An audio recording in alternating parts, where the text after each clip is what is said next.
Hello, guys. Can you hear me? Hold on a second here.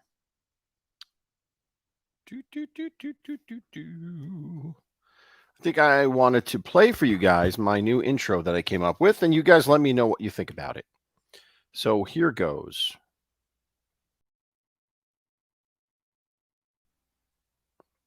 How do you like that? I thought that was pretty cool. Let me put my camera on before I start saying hello to everybody. So, welcome everyone to Friday Night Ghost Stories. As always, I say thank you for joining, and please hit the like button. Hit that like button. It's very important. Hit it, hit it, hit it, hit it. Even if you can't stay around for a while, please hit it when you leave. So let me just say hello to some folks. I see Tony the Night Owl is here. How are you, my friend? Good to see you. Arm Distance in the house. Maureen in the house. BK Skip is here. Arlene is here. Tommy Stiggs is here. Big Bones is here. Gerard. Did I miss anybody? I hope I did not miss anybody. I think those are the people that commented. Todd Father, of course. How could I miss Todd Father? So that I did that little intro before just to see what you guys think of it. Hello, Carm. How are you? Good to see you. Evan Reimer. How are you? Good to see you. So yeah, that was my little intro that I did there, and I hope you guys liked it. And I'll play it again if you at the end, I guess. But before we get started, of course, Lenny is here with me, my co-host. Lenny, come in here. Lenny, what are you doing over here? Get up here so people can see you. What are you doing? And also, you could see we're ready for Halloween over here. It's October, therefore it's Halloween month. So this will be a staple during our stories this month.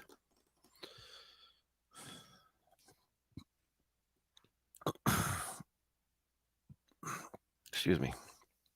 Tammy C. I'm sorry. Somebody said something about Tammy C. I missed that. Is Tammy C here? I didn't see her. This would be the place for it. Oh, okay. So she is here. She's lurking. Okay, absolutely. Lurking is accepted and welcomed. Hey, Wise Up. How are you, Ralphie? Good to see you, my friend.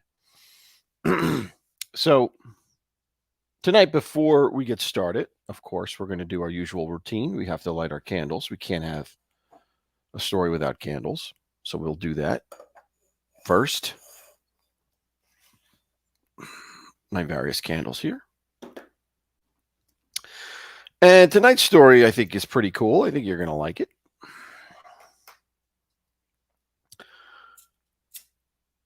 It is based on a short story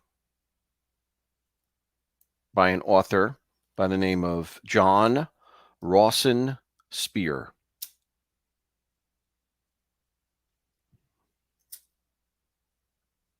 There we go. There we got our 3 candles lit.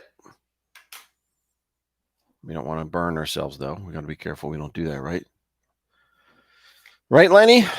All right. Let's get things in order here. All right. Just chilling in the house. How are you, my friend? Good to see you. Let's turn the lights down. There we go. That's a better ambiance for the business at hand. So, tonight's story takes place at the turn of the century, the early 1900s, when train travel was very important. It was the major form of long-distance travel. The car was starting to come around, but the train was still the main means of transportation. No planes yet, just trains and boats. So if you're going across the country, if you're going anywhere where there's not a waterway, you need a train to get there. So trains were a very big part of our society and our culture. And this story is about a couple of individuals, one of which was the conductor. One of them which was the engineer.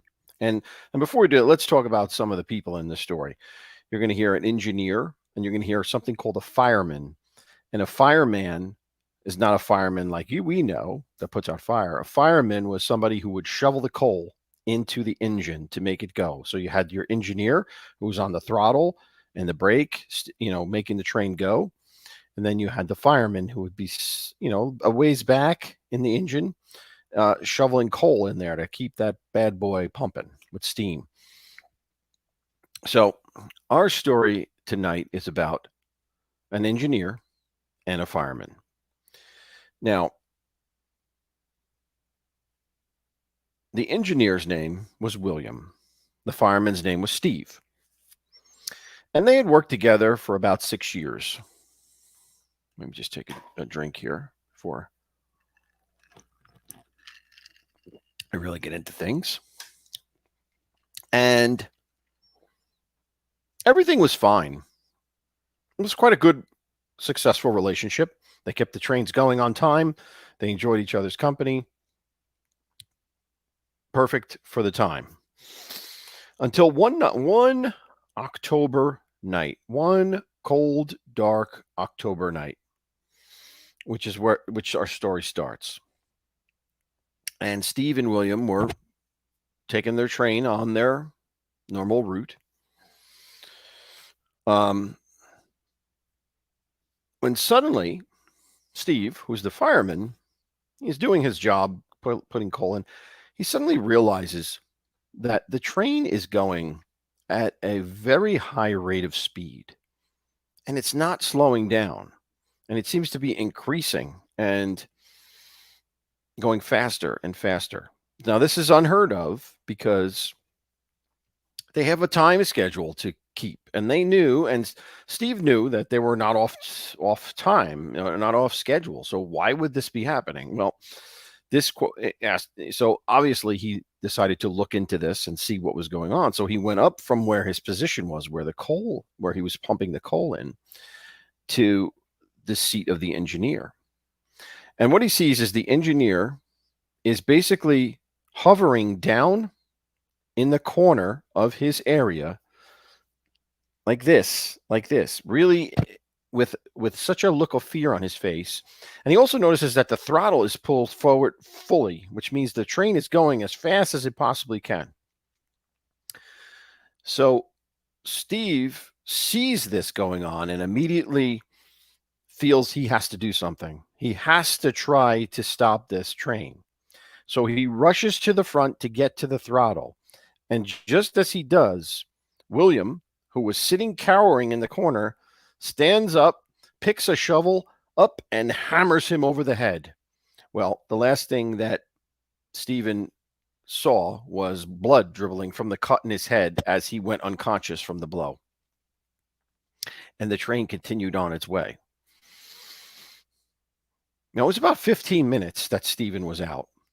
And then after that 15 minutes, he awoke to see William standing in his normal position near the throttle, staring at a few gauges, but talking in gibberish, just babbling incoherently. And to Stephen's surprise, the train had stopped and was parked along the side, waiting for the number 93 train to pass it before it continues. And this was a normal course. At this particular station, it would pull to the side. The 93 would come by on schedule, and then they would proceed. Now, Stephen couldn't understand what happened. His head was pounding. His eyes were kind of blurry from getting hit.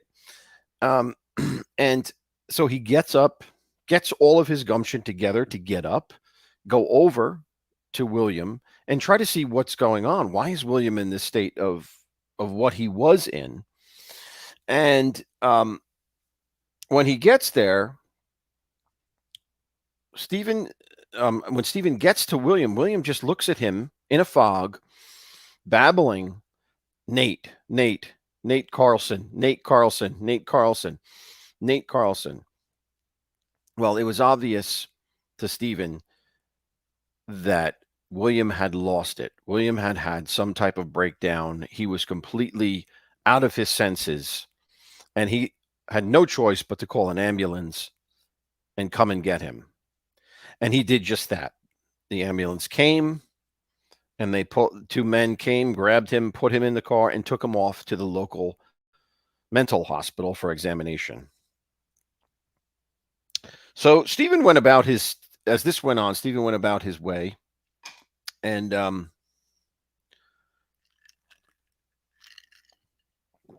actually went and reported the incident to his superiors, which basically ended William's career. There's no way William could continue in such a role, which caused so much, which in his hands had started the lives of so many. And it turns out that basically he is committed to an asylum.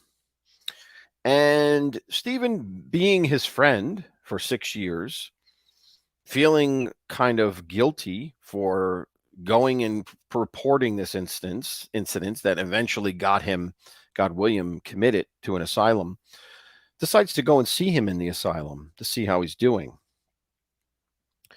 And he does, and he goes and sees William. And when he sees William, to his surprise, William is not mad at him or angry. William is just in a state of constant nerves, constant stress.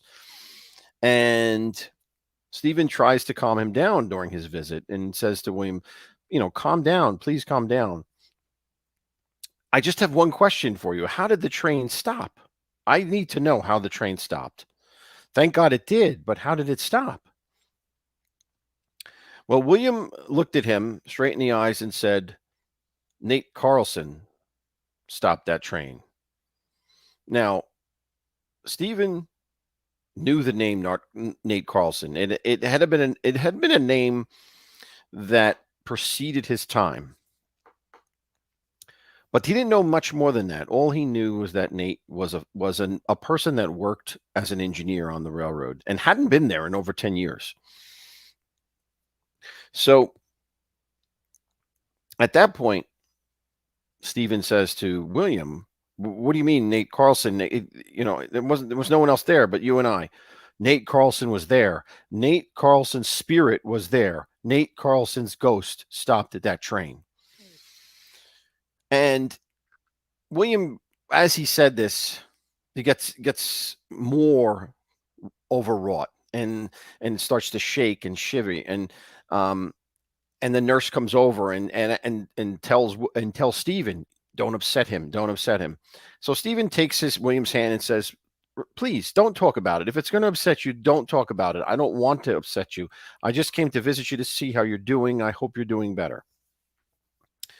So at this point, William calms down a bit and the nurse goes away. And when the nurse goes away, William whispers to Stephen, come here. I'm going to tell you everything that happened. I can't live without telling someone everything that happened. But if I say it here where others hear it, I'll never get out of this place. Even though I think I never will, regardless, that would seal my fate here. So Stephen, being curious and worried about his friend, sat down and listened to the story. And William begins to tell him the story of about 10 years ago. He was a fireman, much like Stephen is. And he was a fireman on the same train he is now. But the engineer at the time was an individual named Nate Carlson. And it was exactly 10 years to the date when William had his nervous breakdown in the train, that there was a major crash that Nate Carlson and William were in. That crash was so devastating. It's really a miracle how the two did not die. That train crashed through a stationary freight train, crushing boxcars like they were cigar boxes before derailing. And it was utterly a miracle that no one was killed in that accident. But in the inquiry afterwards, the railroad's inquiry, Stephen testified against William and told the authorities that William had been drinking and had a history of drinking. And because of that, William was found guilty and expelled from the railroad. And it was just 2 weeks after his expulsion that he took his own life by hanging himself in his room. So William thought about Nate and carried a lot of guilt with him about this whole situation, because it was his testimony that ended up with Nate killing himself. And William tells this to Stephen and unburdens himself with a bunch of other facts that, although he did know that although he didn't know specifically that he was drunk, that Nate was drunk at the time, he said he was, because he knew that Nate had a history of drinking while driving the train.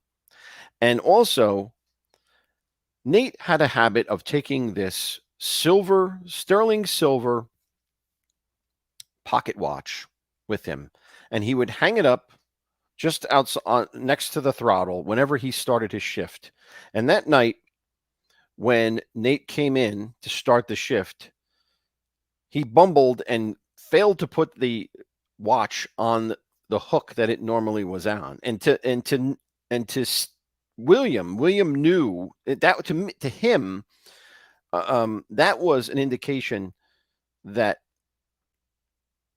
Nate was drunk, because Nate would never do anything without that watch. And for him to proceed without the watch being in its very distinct position that he was so superstitious about, it was clear to him that Nate was intoxicated, that he wasn't himself, that he was putting the lives of everyone at danger. And in fact, he said he's tried to stop him from going forward, but Nate wanted nothing to hear of it. And he also confessed to Stephen. William also confessed to Stephen that he also was in love with Nate's girl and wanted Nate's girl, and therefore hated Nate. So in this state that he was in now currently, he wrestled with the fact that, did he really have justification in turning in Nate, or was it just his jealousy? Was it just his jealousy and wanting of Nate's girl that made him turn him in and testify that he was, number one, drunk, and that Nate ran a red light? Now, there are lights on the train. There are light signals on this train along all train tracks, and it tells the train engineer whether to proceed or not. And that night, Nate claimed it was green. He claimed there was no red light, but William, on the other hand, testified that there was a red light. And when Nate was convicted, Nate screamed at the top of his lungs, "It was green. It was green. You'll send me to hell. You liar. You will send me to hell." And those were basically the last words that William ever heard Nate say. So at this point, Stephen is listening contently and understands a little bit more about what was going on. But it doesn't explain to him how Nate's ghost was driving the train. It just doesn't explain to him.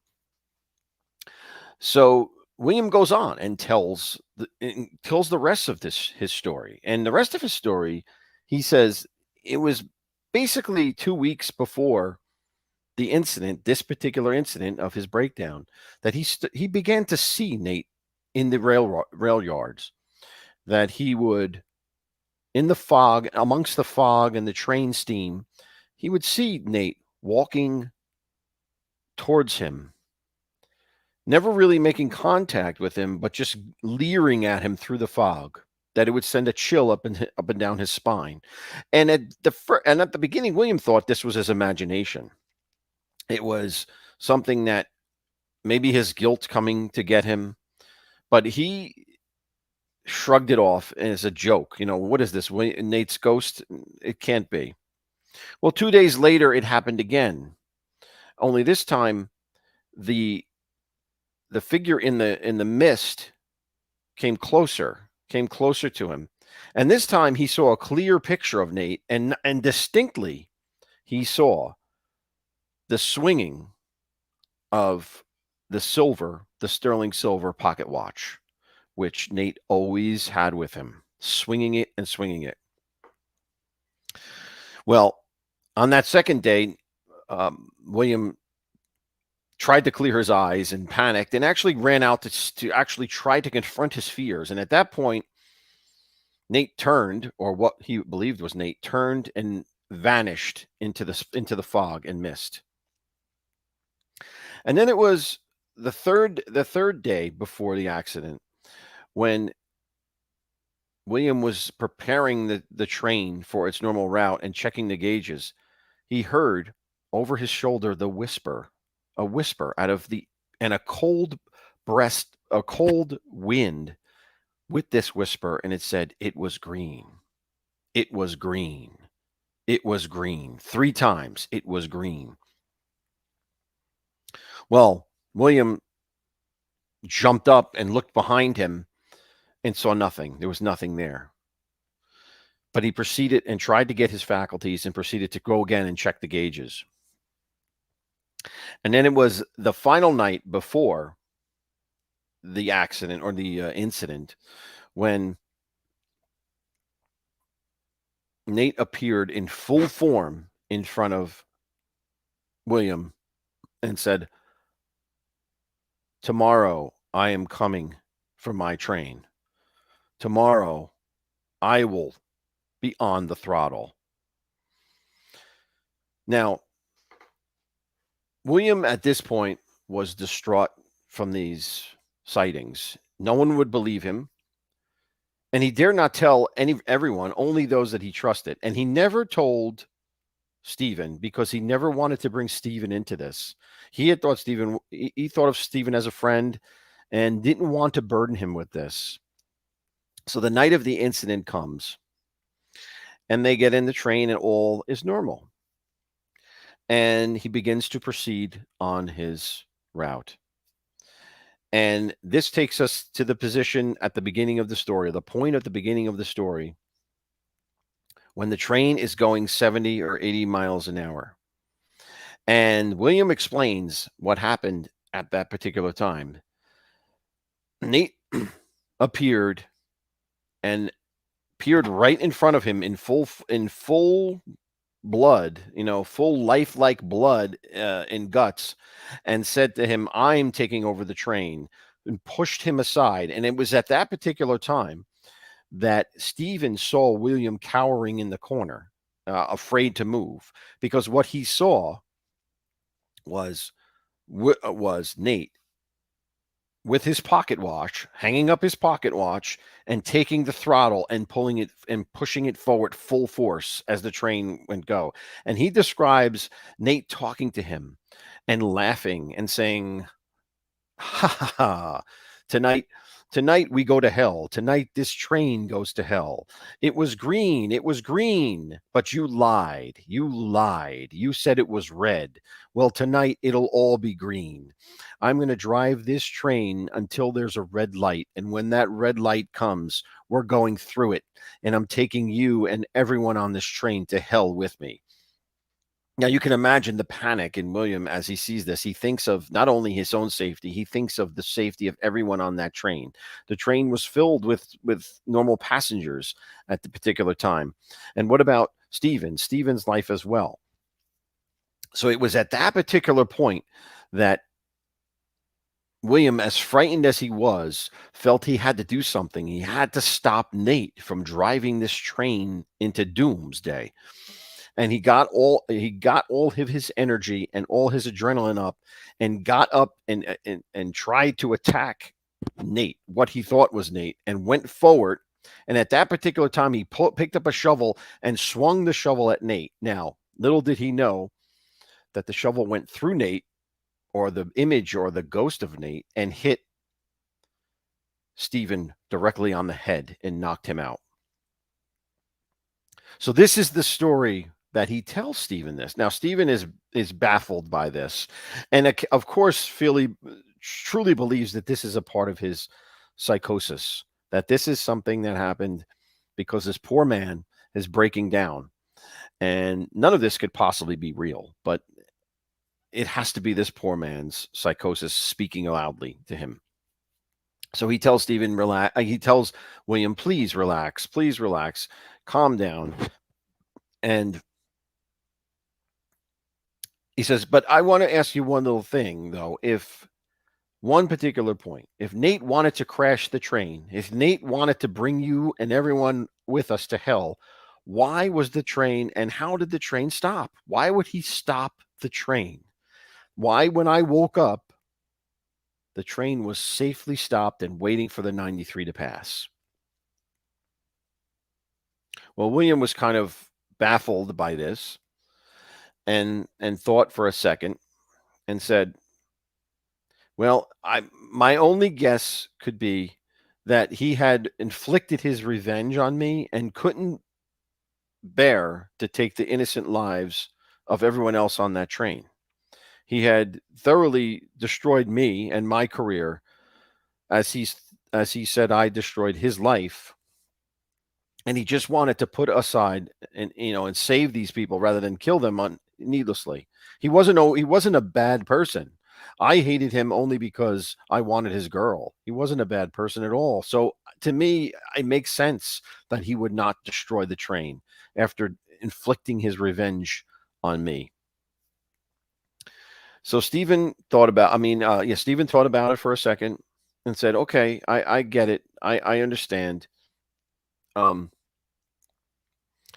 And William said, he comes to me every night here. He comes to me every night. Nate comes to me every night and tortures me.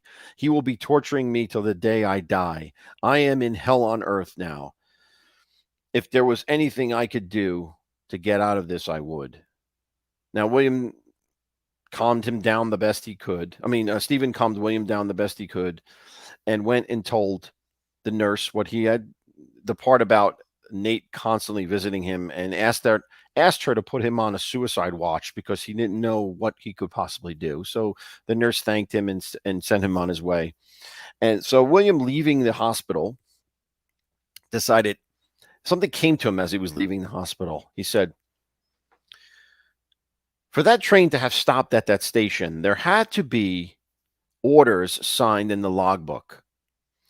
Now, if I could get those logbook orders and show to William that he himself signed it while he was in a psychosis, it'll show him and prove to him that there was no Nate, that it was all in his imagination. It was all part of his incident, and hopefully he will regain his senses and possibly have a chance of getting out of this horrible asylum and at least doing away with these phantoms that he's creating that torture him day in and day out.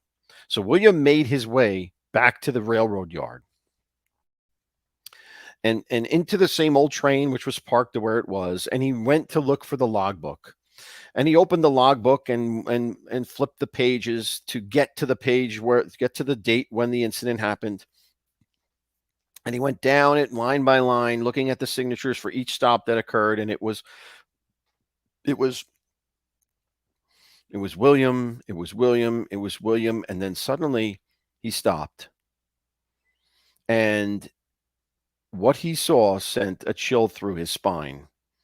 As he looked at the station log for the last stop, he saw clear as day, written in script that certainly wasn't William's, Nate Carlson on the log. And as he backed away in shock after what he's seeing, he looked up and saw before his very eyes the silver pocket watch hanging from the hook that Nate always hung there. And that's the end of the story. So was Nate's ghost there? It sounds like he was. Sounds like Nate's ghost was there. And William is just going to have to live with that for the rest of his life. The haunting of. So that's my story, gang. I hope you liked it.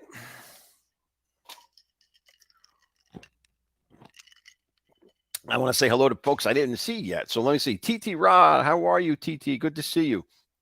Gianni Catalano. Carmel, I said hello to Carmela before, but hello again. Gina is here. How are you? Good to see you. Anybody else? Let's see. Who else did I miss? I saw William from Brooklyn. Good to see you, my friend. Emmanuel Spataro. Nice to see you. All my friends are here. This is great. Fancy Nancy in the house. Great to see everybody. Patty Daly stopping in. Hi, how are you?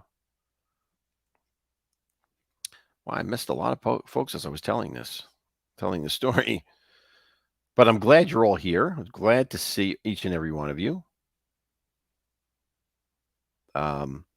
While a bunch of you guys are here, I know some of you may have not have been here at the beginning. So I want to just play my intro for you guys real quick to see if you didn't see it. So here we go. Let's play my intro again. Like that little thing, I put that together before. I especially like the little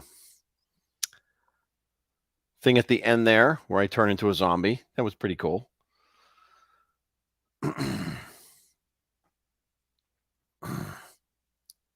So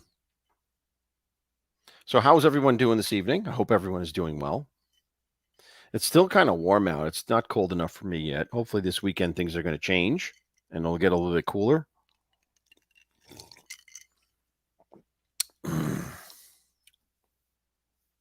Well, thank you, Tony. Thank you, Carmela, Tommy, TT. Thank you, guys. I really appreciate it. Yeah, so speaking of a train story, which we just went through, and that was, and I don't know what year this story was written, but it was, I liked it. I liked it, and I changed it a little bit, like I always do. I changed them a little bit, but there's often a lot of train ghost stories that you hear, and there's actually one in my town in Long Valley, and some of you may have heard of it. It's called the Legend of the Hookerman, and that story goes back to, again, the turn of the century. That time period, the early 1900s. There was a railroad that ran through my town in Long Valley. Now, Long Valley's kind of rural, mostly farms. Back then, it was all farms, basically. But there was a train that ran through here. Now, that train track has since been torn up many years ago, and the only thing that's left of it is a raised bed, because it was on a raised bed. So that raised bed is still there. It's now all town and county property, and it's a trail that you can walk along, and a lot of people walk on it, bike on it, stuff like that. Well, there was a horrendous train accident there. I don't know exactly when it was, but it was in the early 1900s. And it is said that in that train accident, there was a train conductor who was killed, who, when they found him, his arm missing. His arm was missing, and they found his arm and his body in two different places, and his arm had a lantern onto it. So you had a severed arm holding a lantern, and then the body was in a different place. And it said that when he was buried, for some reason, his arm was not buried with his body. So because of that, it is said that he haunts that trail track looking for his arm, looking for his lost arm. And what he'll do is he'll carry a lantern in his other arm looking for his lost arm. So it's said that if you go down there on certain nights in the pitch black, you can see a light dangling along the old bed of the railroad. And that is an indication that the hookerman, and that was what he was. A hookerman was a guy on a train who would, as the train was pulling through, he would have a hook and he would grab the mail, like a station would have the mail hanging there. And as the train would pull through, he'd hook the mail and bring it in, or not, it doesn't have to be mail. A lot of times it was anything that they wanted. So the train wouldn't have to stop. So the train would kind of slow down, but not completely stop, slow into a station, and the hookerman would grab whatever was left for them to pick up and pull it into the train. And that was this gentleman's job. Unfortunately, he was killed in this train crash. But it's said that his spirit haunts the trail. And I personally have never seen it, but there's people that I've talked to who swear they've seen it. They've seen that light dangling in the distance along the old railroad bed tracks. So kind of creepy. And I always said I wanted to go down there and look for myself. I've never had the balls to do it. But he's not, but the stories don't say he is an evil ghost or anything like that. He's kind of just doing his thing, looking for his arm. And but people have always said that he's there and they've seen it. So it's just an interesting little story that's unique to this town. And it goes along with the train theme, And it's interesting if there's actually online, I've noticed, I was looking at this a while ago. They have an actual list of all the train accidents that have happened in the early 1800s and the 1900s. It's so interesting that they list all of them. And there were a lot. There were a lot of train accidents. You'd be surprised. We don't think about it today in the modern world, but at that time, the train accident was not all that uncommon. And because of that, a lot of people lost their lives, and a lot of ghost stories sprung from those accidents.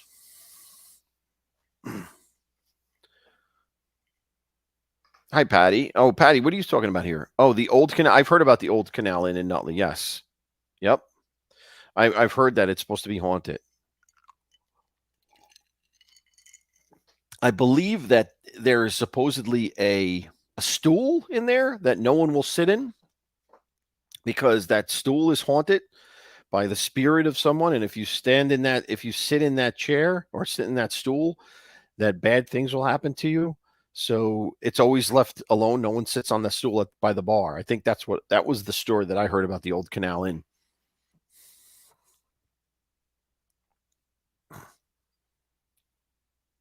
Emmanuel, and what are we talking about?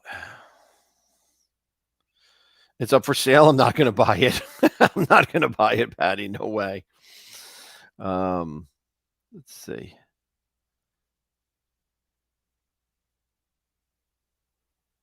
Hookerman Gigolo. Yeah, Gianni. Yeah, it's Gigolo.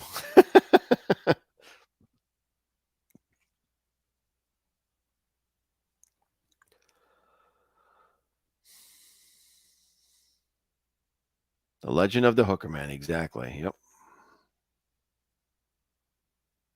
Well, thank you, Johnny. I see. Thank you for that. Thank you for those compliments. I really appreciate it. Ralphie, thank you. As you notice, I've changed my color here to orange, or the closest thing to orange, for the month of October.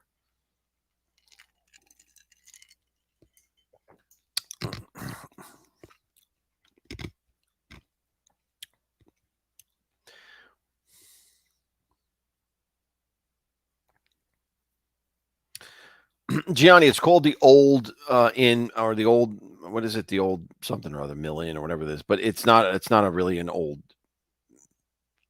It's not the old canal. I think it's the old canal, whatever. It's not. It's just a storefront. It's not really an. I mean, I don't know how old the building is, but I don't think it's that old. I don't think it's like a 1700. It's not like a historical 1700s place. It's not something like that.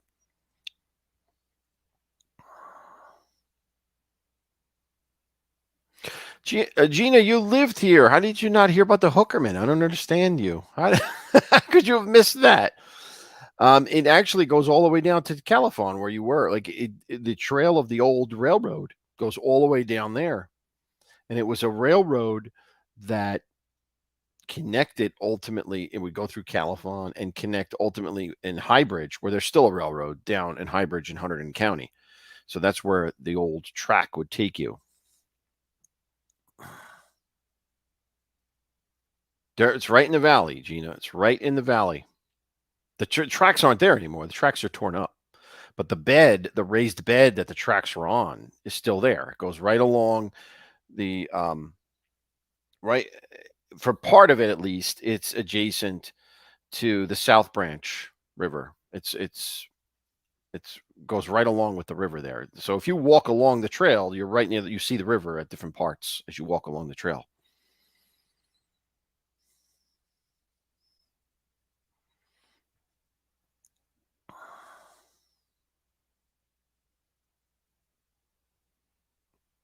No better mint than a compliment. Oh boy, Gianni. Oh boy.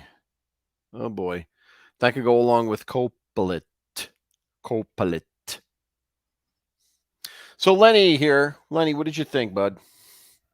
Lenny, come on. You're kind of quiet today, huh? You have anything to say? I don't think you have anything to say tonight, buddy. It's kind of quiet, man. What's going on here? Don't worry. I'm not going to, I got my jack-o'-lantern, but I'm not going to. You're still the star of this show, buddy. There we go. Come up there and say hi to everybody.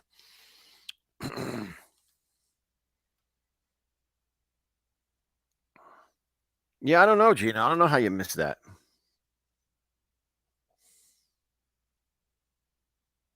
Yeah, TT. I mean, an old mill would be very cool. There's actually one in the center. There's actually one in the center of Long Valley. That's really, I mean, it's ancient, but I don't. It's been vacant for so long. As long as I've lived here, it's been vacant. But it's right on the bridge in the center there, and it was an old mill, and I don't know why no one has ever like developed it. I mean, it's not the place to live. It really isn't the place to live because it's such a busy part, of the town. I don't think you'd want to live there, but it would be cool to restore it.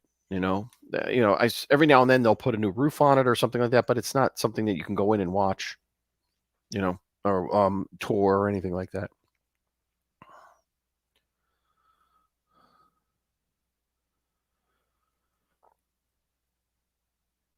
The theory of Atlantis? No, no, Emmanuel, I don't know that.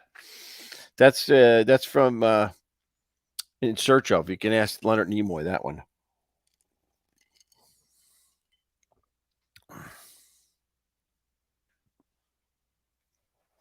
Lenny, my love. It works here. That's right. Lenny works. That's right. Lenny will take all the love he can get.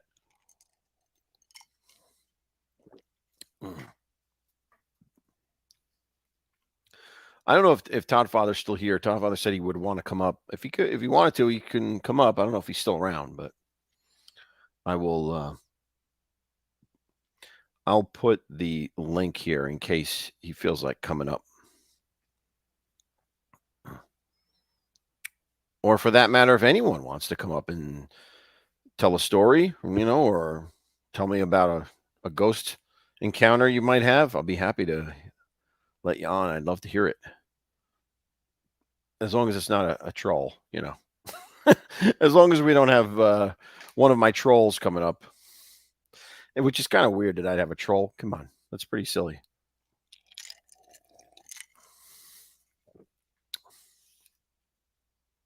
A Frankenstein model? No, I do not, Gerard. I do not. Do you have one?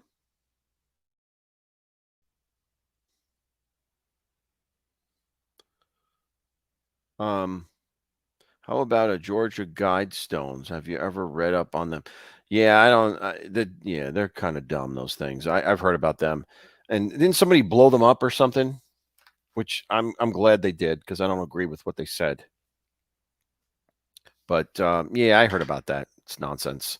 That. There's not even any mystery around that. Any legitimate mystery. Some jerk put that stuff up, try to make it like it's a mystery. Make it like it's something, fantastical. It's not. Somebody made them and put them up.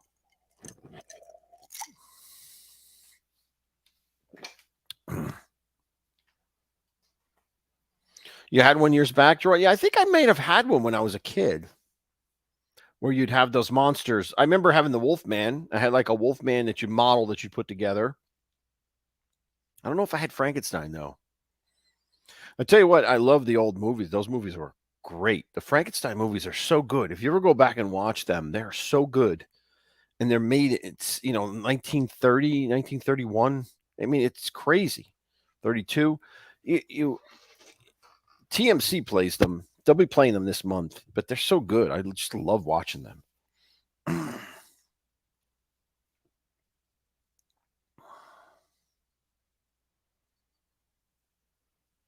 Yeah, Gianni. Yeah, it's like liberal left wing crap is what it is. Honestly, that's what that crap is. I don't even. Yeah, it's nonsense. That whole Georgia Stones crap, nonsense.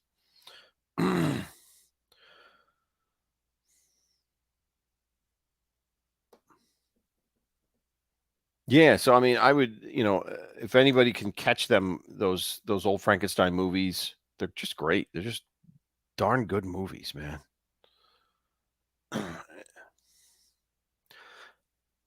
Abbott and Costello, yes, absolutely, great. It's great. Abbott and Costello's that movie is hilarious. I love that movie. I've always loved that movie since I was a kid, and I have that. I have that movie actually. Tony, yeah, Boris Karloff. Yes, I know. I remember reading or hearing about that, about the whole thing with Boris, and how long it took to put the makeup on was crazy back then. It was crazy. The makeup was part of that. And then when he did the sequel, when he did Bride of Frankenstein,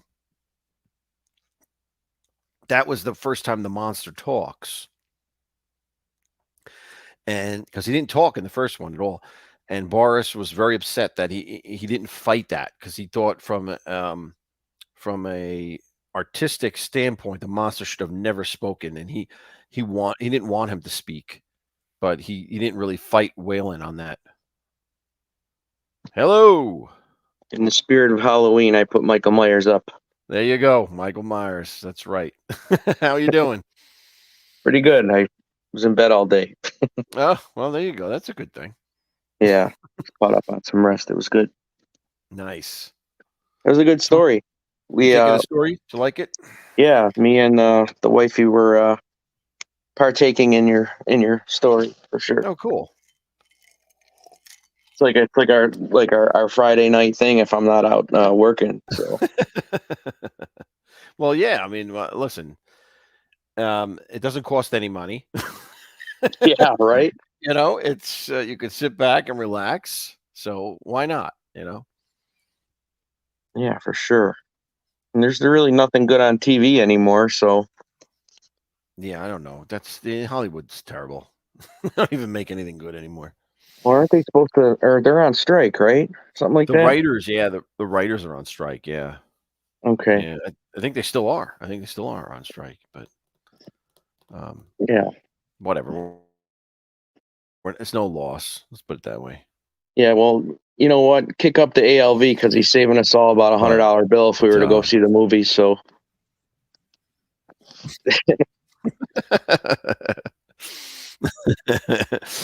I liked Young Frankenstein better. Oh, please, Gianni, come on. There's no comparison, my friend. That's fun. That's a funny movie, but that's you can't compare it to the original. Come on. Todd Padrone. What is he calling you? Todd Padrone. He called you. What is that? Todd Father. Oh, okay. Come on, Anthony. That one went over your head? Yeah, it did. I wasn't really paying attention to that. Wow. Yeah, I want to. How you doing, Emmanuel? How you doing? I just turned the chat on. Yeah, check in. Did you ever look into that story I told you about? Pig Road or Pigman Road or whatever that was? Pigman Road, yeah, something like that. I did find some stuff on it. I didn't really delve into it though, but I will. I'm gonna delve. I'll dig into it too. I feel like I know the story, but I don't know it to be confident to tell all about it yet. So I'll find out more about it. Yeah, it's cool because it's a local thing. It's like a local story for that area, which is cool. I love those local stories. And it sounds kind of unique. It sounds like it's not something like a lot of these stories are the same story. They just Yeah. retool them. But that one sounds kind of unique to me. So that's interesting. And it's crazy because to this day, people still like make a night out of going to Pigman Road. Yeah. You know what I mean? Like they want to like, scare themselves and go there and, Yeah. So There is personally, I never did it. I never went there. There's a road actually not far from me, and I'm in Morris County. Warren County is west, and then there's the Delaware, and it's Pennsylvania. And there's a road called Shades of Death Road. Believe it or not, that's the name of it. That's the name of the road. Oh, And it's wonderful. It's supposed to be haunted, and supposedly, if you go there and park your car on the hill, and put it in neutral, it'll go up the hill. It'll start Up to go the hill. Yeah, it'll start to go up the hill on its own, like kind of roll up the hill. I don't know if it's true, but they've said that for years. If you go there on that incline and put it in neutral, it's something about the gravitational pull or something where it'll pull your car up the hill. I don't know. How far away is that from you? It's about a half an hour away from me. West. Oh man, you should do a live with that. Yeah, I'll check out and see if it actually works. Bring Stiggs with you. He'll be freaking out and you'll be sitting still.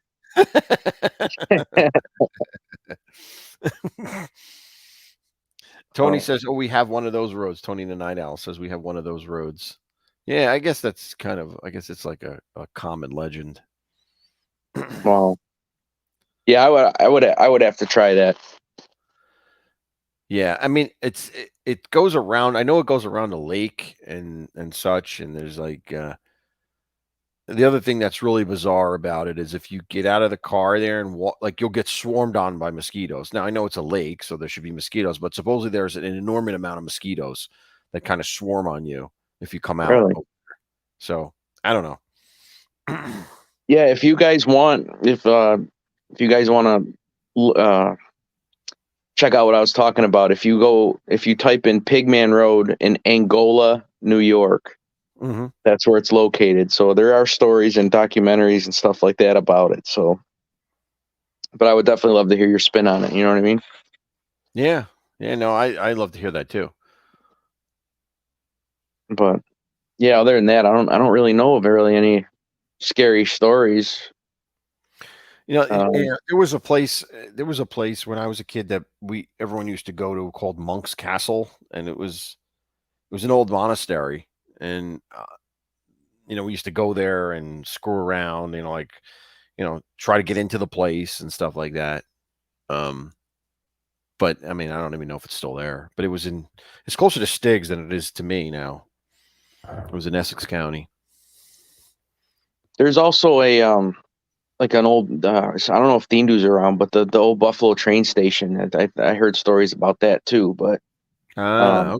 People always break in there and get arrested, and shit happens there all the time. So, but yeah, I don't really know any other local stories that I can think of that I can give you any ideas from. You know what I mean? Yeah. No. Every town, I say this many times, every town has local ghost stories. There's not a town that doesn't have it. So, like there's always something. And then you could see the consistency, and some of them are like the same story, just tweaked a little bit. Yeah. Well, I don't know how good you are at writing, but maybe you could write your own if you ever have the time. You know what I mean?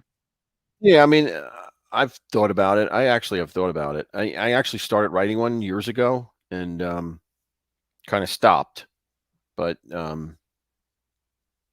yeah, life gets in the way of that stuff. It takes a lot of time and dedication to do that stuff. No doubt. Well, maybe once your kids are, a couple more years from now, they're all going to be in college. You might have a little more time on your hands. You never know. You never know is all I'm saying, Yeah. Yep. Lenny is looking like he's having fun. He's got a constant smile on his face. He needs a cigarette, but I don't have any. So I'll just put the candle in his mouth.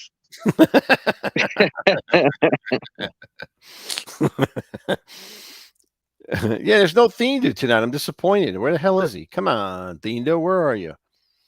Well, it's 10 o'clock. I mean, he's probably been sleeping for 6 hours.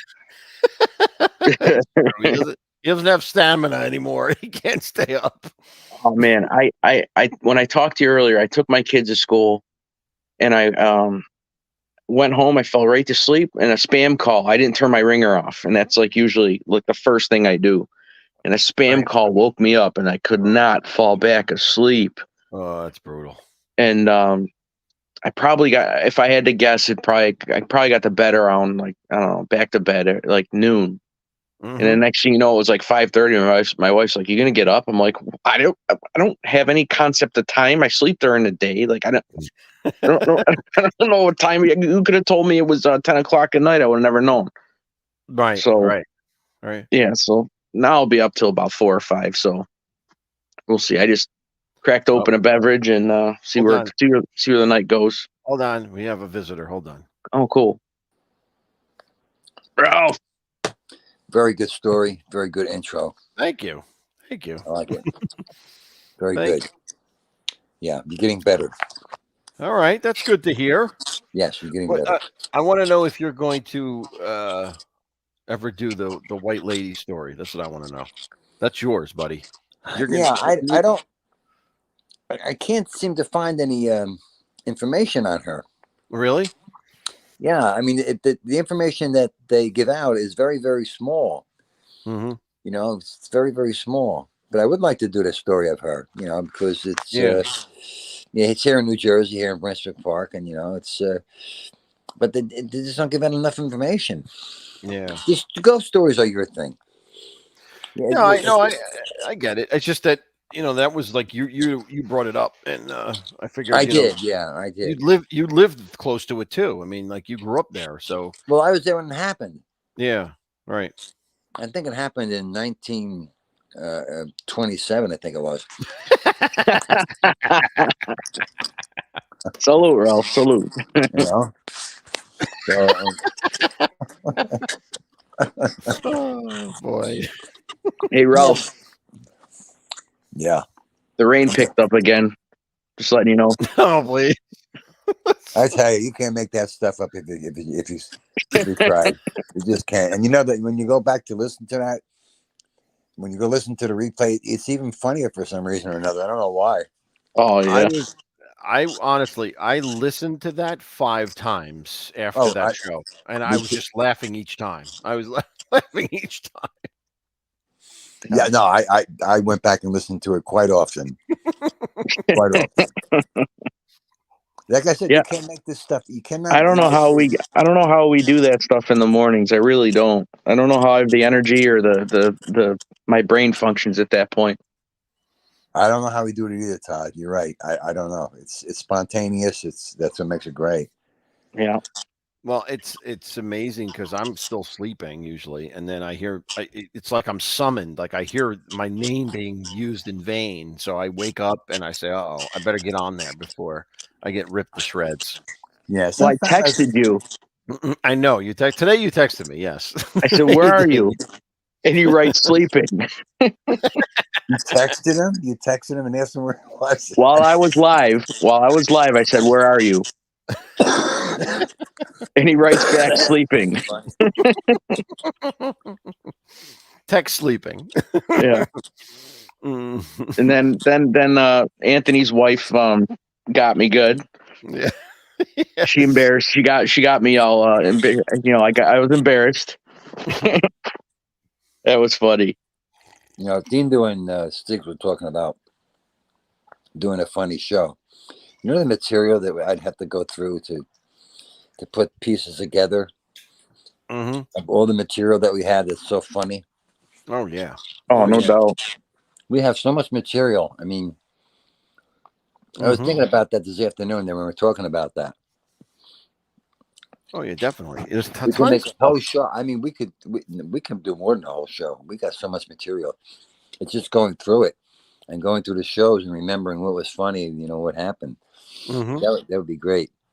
Yeah, Gina, I don't know. That just happened this morning with me and Ralph. I don't know what happened. Yeah, that's, Gina, that's spontaneous. I mean, you know, that just happened. That That's what was makes funny. it funny, I think, you know? No, it was. We do some crazy stuff. We really do. You know what it is? Like, I don't even realize I swear that much, but I guess I do. So, Yeah. I really don't realize I do. I don't really mean to, Mm-hmm. Yep. but you know, We all do it. We all do it, you know. No, it's funny because it's funny because it's spontaneous. That's why it's funny. If it was planned out, it wouldn't be funny at all. No. Honestly, yeah, that you'd was be off able to script tell. this morning. Yeah, you'd be able to tell it. You know what I mean? It's not, you know. Oh, boy, But that was yeah. funny. So anyway, guys, thank you for stopping in. I appreciate it. Yeah, no problem at Yeah, all. Figured I'd say hello. I enjoy it. Look at this I enjoy Yankees showing up. Oh, great. Oh boy. Now it really got scary. I enjoy the Friday night ghost story shows, and it's going to be even better when the weather starts to get colder, and as we get closer to Halloween and into fall. Yeah. You know, I really enjoy it. I really do. I look forward to it. Thank you. No, I enjoy doing it. That's why I do it. You know, I really like doing this more so than anything else. I like doing it. It's just fun for me to do this. Yeah. So It is a fun thing. Yeah. You know, I like the paranormal and UFOs and all that stuff. So yep, that's right up my alley. Ralph, Well, are you going to dig up some of your old videos of your house Yes, from back in the day? Yes, I've been working on it. Yeah, I have so much stuff, Todd, to be honest with you. I really do. Nice. I have, well, I did it for 20 years. So I have 20 years of videos, but not Wow. 20. I have a lot of stuff. I do, you know, I'm trying to find the you know, through the stages of the house as it progressed through the years, because each year I would add something on. But there's a house here in Clifton, New Jersey. The gentleman used to come down to my house when I was decorating, and he used to talk to me. He's a dentist, as a matter of fact. He used to talk to me and ask me how I did different things, and you know, and he told me at that time, he says, you know, someday I'm going to do my house too. Well, the day is here. I mean, he's got a whole corner property. He has got so much stuff. It's I've seen that, and I think you did a short on it last year. You did a video on it. I did. Yeah. And, but he doesn't have themes like I had. I had themes. He's got everything all like bunched together. Yeah. He's got a lot of. He's got a corner house, and it's a lot of property, and he's got a huge amount of stuff. I mean, really. Yeah. So he kind of picked up where I left off, and I'm glad, you know. It's got to be a lot of work to do all that, though. It's got to be a lot of work. But you know what? When you do something like you enjoy it. You know, I used to start the lighting in the third week of September because all the lighting and, you know, the wiring was underground. You know, I was just very picky. So I used to start very early. It was like if I was going to build something, I usually built it in the month of July. Right. Yeah, you should definitely do that, Ralph, because if people know you from around your area, they probably still talk about your house in some roundabout way every Halloween. You know what I mean? There used to be a house on such and such road that this guy used to do it every year. You know what I mean? Yeah. Oh, they do. They know me. The only one that doesn't know me is Anthony. For some reason, I never saw your house. I don't know why. I don't know. I'm on TV every year on every channel, right? I'm in every newspaper that you could think of every year. This is every year. They used to come and do the weather in front of my house. Well, there's a lot. Oh, Ralph, you got to get that stuff. That's good stuff. He never heard of my house. I'm sorry, I never heard of it. I remember there was a house down in the valley in Belleville that used to do Halloween all the time. I remember the Oriemas used to do Halloween. Christmas, they used to do Halloween too. Christmas they were famous for, but they also used to do like a smaller Halloween thing with like ghosts and stuff. And but yeah, I don't remember your house. I mean, I don't know. It's so weird. I really want to see the videos. I really do. Yeah, I'll show them. I'm going to show them. Like I said, remember Lloyd Lindsay Young? Yes. Well, Lloyd Lindsay Young was at my house a couple of times doing the weather live. They used to come to my house to do the weather spots live. I don't know why. Wow. And what's the other one from Channel 5? He looks like a chipmunk. He does the weather too. Sam Champion? No, not Sam Champion. I can't think of his name. He used to come to the house a lot too. And then Mr. G? Mr. G? Huh? Mr. G? Oh, not Mr. G, the other guy from Channel 5. I can't think of his name. And then also Channel 12, News 12 came a few times. The only channel that never came for some reason or another was Channel 11. I don't understand why. All the other channels came. Channel 11 never came. Interesting. Yeah, very interesting. But my neighbors hated me. Of course they did. They used to run out of candy within 15 minutes. It's unbelievable. The crowds and the Ralph, and then after finally, when with all the years I was doing it, the last 2 years I started to take out donations because it just got to be too much. The candy builders, remember? Yep. Patty, that was the Oriemas. Yeah, that was the Oriemas, Patty. They had the livestock. They had the camel and the not a camel. They had like sheep and stuff for the nativity. They had that. I'm friends with camel. They didn't have a camel. I'm sorry. They had the sheep. They had goats. They had like a whole bunch of animals for the nativity. Donkey. But you probably don't remember the house in Livingston. In Livingston, no. What was that one? Oh my Lord! You don't remember that house? It was in Livingston. It was tremendous. This guy had I can't even describe it. He had like animated figures that were life size of Mickey Mouse and really? Yeah, and it was unbelievable. I have a video of that, I think, when I took my son there when he was very young. I mean, he was known all over. I mean, he put the Oriemas house to shame. It was beautiful the way he did his house. I remember when I was like a real little kid, like maybe 2 or 3, like under school age. My parents used to take me to a park in Passaic, and they used to have a display there of Christmas stuff and even Easter stuff. They would have like a display in the park in Passaic. I don't know whatever happened to that, but it was pretty amazing. I don't know who paid for that or did that, but it used to be a holiday display there in the park. See, that's something you never forgot. Just like the people will never forget my house. Did you dress up too when you had trick-or-treaters, Ralph? Or no. Were you in costume? No. I would be outside on Friday night. Would be like Saturday.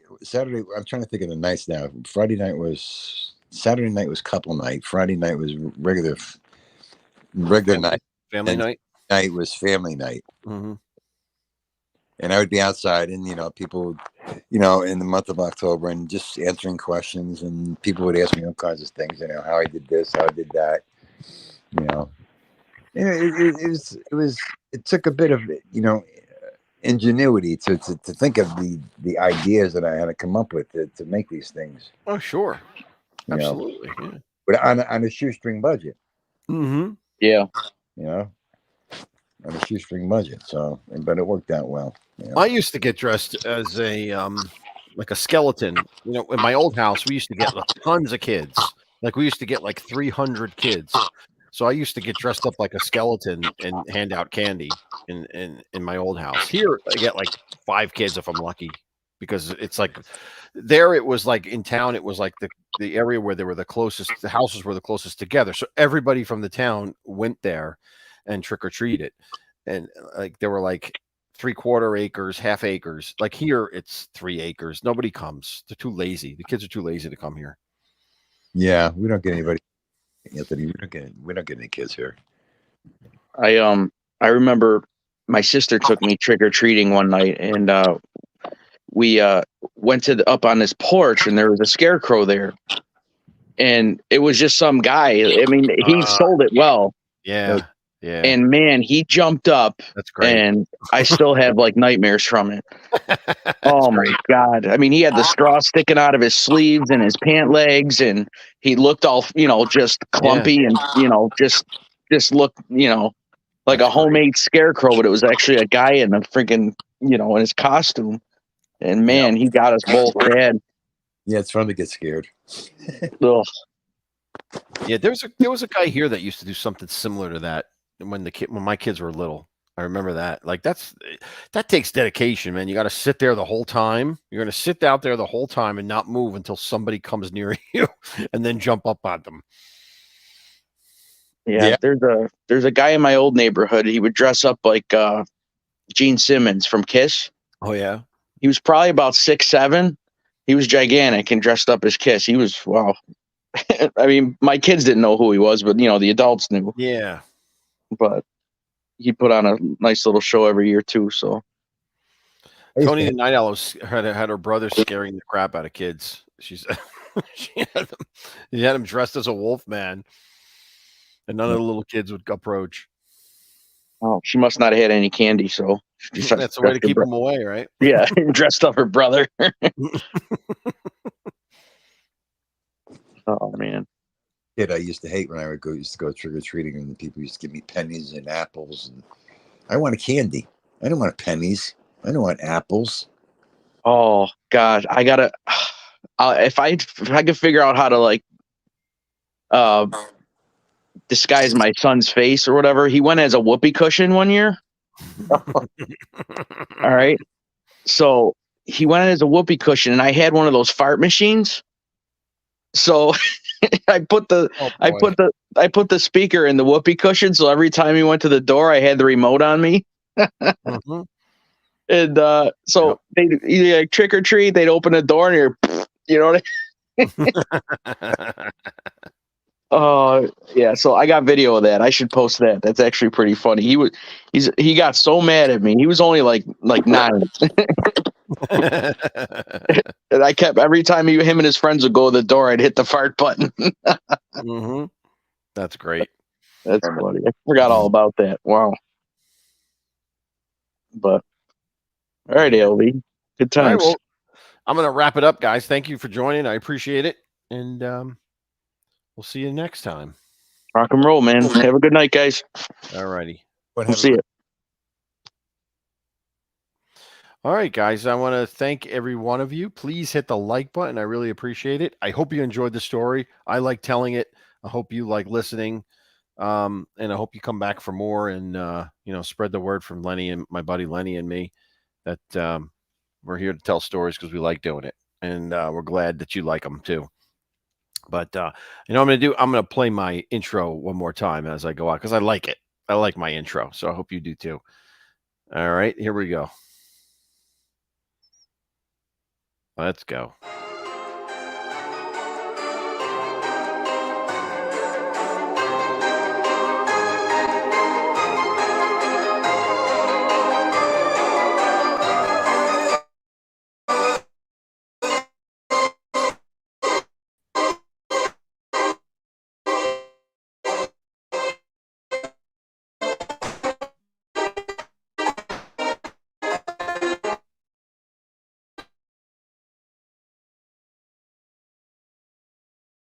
All right, guys. Thank you for joining. God bless. Wish you the best.